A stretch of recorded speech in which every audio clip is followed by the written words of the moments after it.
The Hudson River Valley holds more than scenic beauty. It holds ghosts. Their whispers aren't in the wind, but in the rustle of old paper and the cold weight of metal.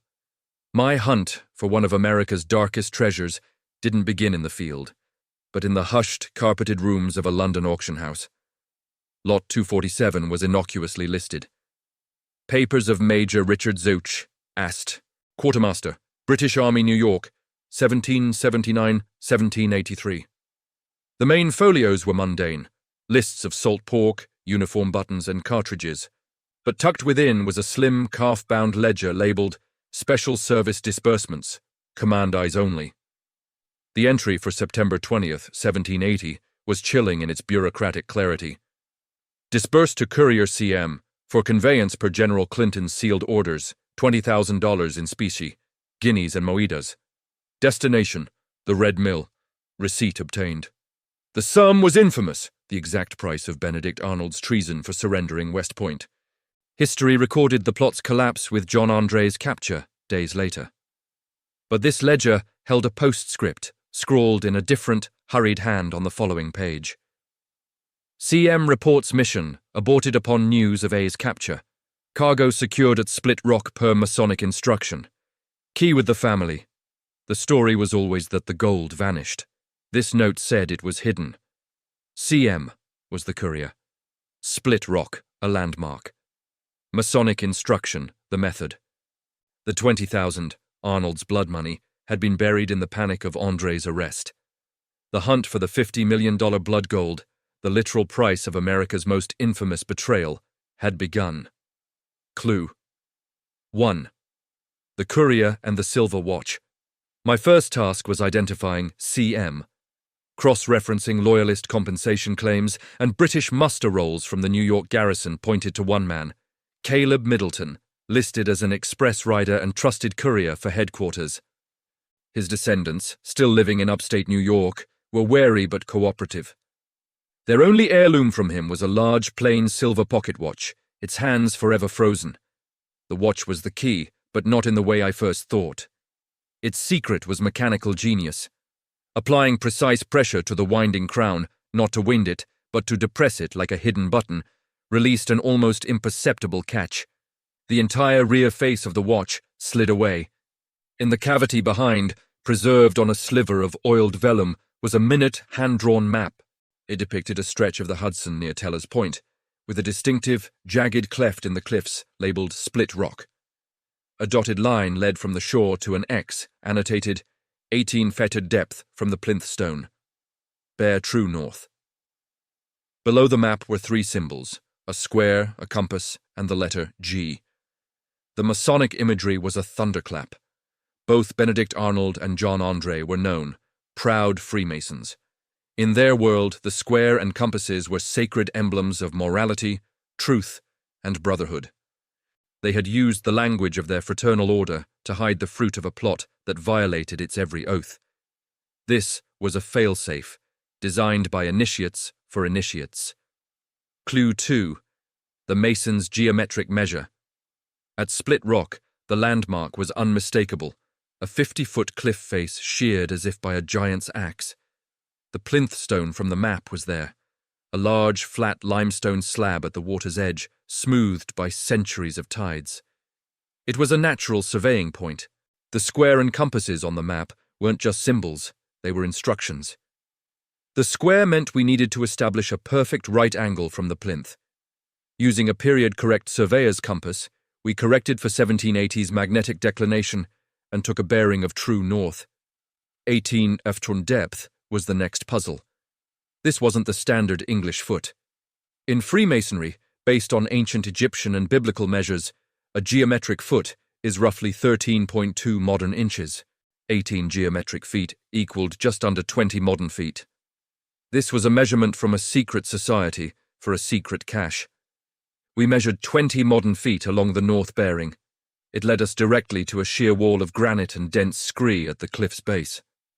Ground-penetrating radar revealed the truth, a dense, metallic mass about 3 feet behind the natural rockfall. We began the painstaking work of clearing the scree, revealing a man-made wall of dry-stacked Hudson River stones. At its center was a capstone, and carved into it was the square and compasses symbol. Where the G for geometry, or God, would normally sit in a Masonic lodge, there was instead a small, square keyhole. Clue 3. The signet key of a condemned man. The ledger had said, "Key with the family." The watch was the map, not the key. We examined the heirloom again. Inside the main casing, engraved on the brass movement plate, was a faint inscription, "To CM, for faithful service. Keep true time. J.A., John André's initials." André, the charming doomed British spymaster, was captured on September 23, 1780, in civilian clothes, with Arnold's plans in his boot. He was hanged as a spy on October 2nd.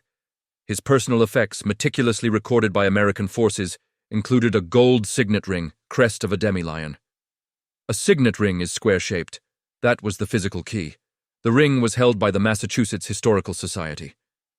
After delicate negotiations, we secured permission for a silicone impression. Its face bore a heraldic demi-lion, rampant.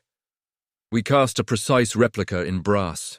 In the cliff face, the square hole accepted the square signet. We turned it clockwise. The mechanism, protected from the elements for centuries, resisted for a heart-stopping moment. Then, with a deep, grinding clank that echoed off the rock, a 2-foot square section of the wall recessed an inch and slid sideways into a hidden pocket. The air that escaped was cold, damp, and carried the unmistakable scent of damp earth and old iron. Clue 4. The price of a soul. The cavity beyond was small, no larger than a wardrobe, carved crudely from the bedrock. On a platform of flat stones to guard against moisture sat 2 iron-strapped oak chests, military issue, unadorned and brutal in their functionality. The first chest opened with a shriek of corroded iron. The sight was mesmerizing and sickening. It was packed to the brim with gold British guineas, each coin bearing the profile of King George III, the monarch Arnold had pledged to serve. They shimmered with a soft, malevolent light. The second chest held Portuguese gold moídas, the other common currency of international treason, their foreign markings a stark reminder this was a global transaction. But beneath the second chest, in a space hollowed from the stone, was a small, lead-lined box. Inside, sealed from the damp, was a single piece of parchment. It was a receipt. Received this 20th day of September, 1780, from Major John André. The sum of £20,000 in gold coin for services to be rendered to His Majesty's government. B. Arnold, Major General. It was signed. The ink, iron gall, was faded but brutally, undeniably clear. This was the signed contract for America's most infamous betrayal. André had likely carried it to be exchanged for Arnold's cooperation. Its presence here suggested he hid it with the gold when he knew the mission was collapsing. It was the smoking gun of the revolution, a soul sold and documented. This was not a treasure. It was evidence. The air in the cave felt thick with the disgrace of that transaction. This gold had bought the planned surrender of the strategic heart of the American army, the potential deaths of thousands, and the eternal damnation of a once great hero's name. Handling the coins, I felt the crushing weight of Arnold's grievance. His simmering resentment over slights and unpaid debts from Congress crystallized into this cold, hard currency. The weight of infamy, settlement, and display. The discovery created a legal and moral maelstrom. The U.S. government, the state of New York, and Middleton's descendants all had competing claims. The gold itself, approximately 10,000 guineas and 10,000 moídas, had a numismatic value soaring past $40 million. The signed receipt was literally priceless. A historic settlement was brokered. The hoard was declared an artifact of supreme national significance, ensuring it would never be sold at private auction. In a symbolic act, the U.S. Treasury formally purchased the gold for its bullion value, approximately $15 million, with the funds distributed to the state and the finders. The physical coins and the damning receipt were entrusted to the West Point Museum. There, curators designed a display of stark, powerful simplicity. The coins are not fanned out beautifully but poured into a clear case, a heap of tarnished gold. The receipt is enlarged on the wall beside them. The commentary is spare, quoting Washington's profound disappointment. "Whom can we trust now? The final placard reads, "Treasure is measured in weight and value. Loyalty is measured in deeds. This gold purchased one and bankrupted the other." The ledger page, the watch, the signet replica, and a fragment of the carved capstone complete the story. The true discovery. The true discovery was not the gold, but the profound, tangible gravity of history's judgment. The Masonic symbols, meant to represent virtue and brotherhood, were here perverted into the tools of betrayal. The watch, a gift for faithful service, became the map to the wages of faithlessness. The gold was never spent. It became a tomb for two men's honor. For over 2 centuries, Split Rock stood as a Masonic tomb for this cursed bargain, the great river flowing past, washing the shores but never cleansing the stain. It waited for a ledger in an auction, for a historian willing to follow a trail of broken oaths into the dark, and to bring back not glory, but a cautionary tale in cold, hard gold. The blood gold was paid. The receipt was signed. And now, displayed under the sober lights of the academy he betrayed, Benedict Arnold's transaction is finally, fully accounted for.